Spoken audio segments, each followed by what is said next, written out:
Now that we've looked at converting between degrees to radians and radians to degrees, let's look at area of a sector and arc length. So a sector is a region of a circle that is bounded by two radii and an arc of the circle. So here is a sector. It's kind of like a piece of a pizza, a piece of a pie, so area. The central angle theta of a sector is formed by the two radii.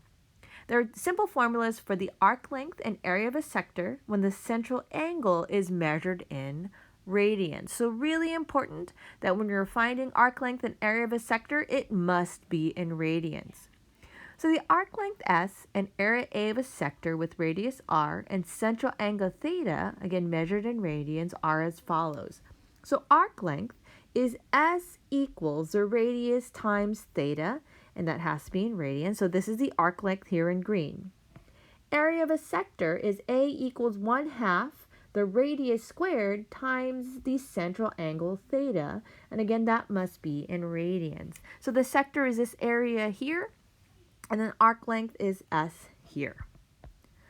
So let's try this example. A softball field forms a sector with the dimensions shown. Find the length of the outfield fence and the area of the field. So the length of the outfield fence is this here, so that is the arc length. Then we want to find the area of the field.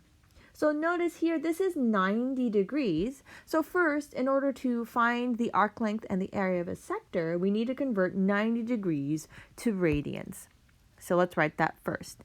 90 degrees, now we want to convert degrees, so therefore 180 degrees is in the denominator and pi is in the numerator. So now cancel out the degrees. So how many times does 90 go into 180? It's actually perfect, right? So 90 goes into 180 2 times. So this converts to pi over 2. So that is theta. So find the arc length and area of a sector. We're given 200 feet here on both sides. So therefore, this is 200 degrees is our R value. So first, let's find arc length. So that formula for arc length is S equals the radius times theta. So S equals the radius is 200 feet times our center angle theta is pi over 2. So let's simplify. So 2 goes into 200 100 times. So we're looking at S equals 100 pi feet. And then if you use your calculator, plugging 100 times pi, there was a pi button on there, you would get S is approximately 314 feet long. So this outfield fence is 314 feet long approximately.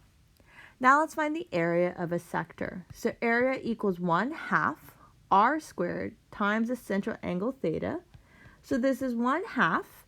R is 200, and we're going to square it, times theta.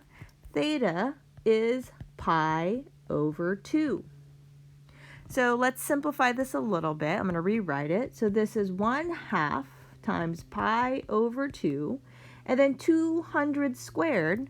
That is going to be, well, 2 times 2 is 4, and then 2 zeros, so 1, 2, and then 2 more, 4. You can also plug it in your calculator and see. So that is 40,000. So let's simplify this a little bit more. This is pi over 2 times 2, which is 4, over 40,000. And then we reduce, so notice this changes to 10,000 pi. So the area is 10,000 pi. So then if you plugged it in your calculator, area equals 10,000 times pi, and you press the pi button on your calculator, then you would find that the area is approximately 31,415.9. So if it's 0.9, we can round that up to 31,416 feet, and it's squared, right? Area is squared. So for this, it's just a matter of plugging it into both formulas and then, of course, converting degrees into radians. So try this example here. What if in example 4, the outfield fence is 220 feet from home plate? Estimate the length of the outfield fence and the area of the field. So what changes if the outfield fence is 220 feet from home plate? So all that changes is your radius here will change to 220 feet on both sides.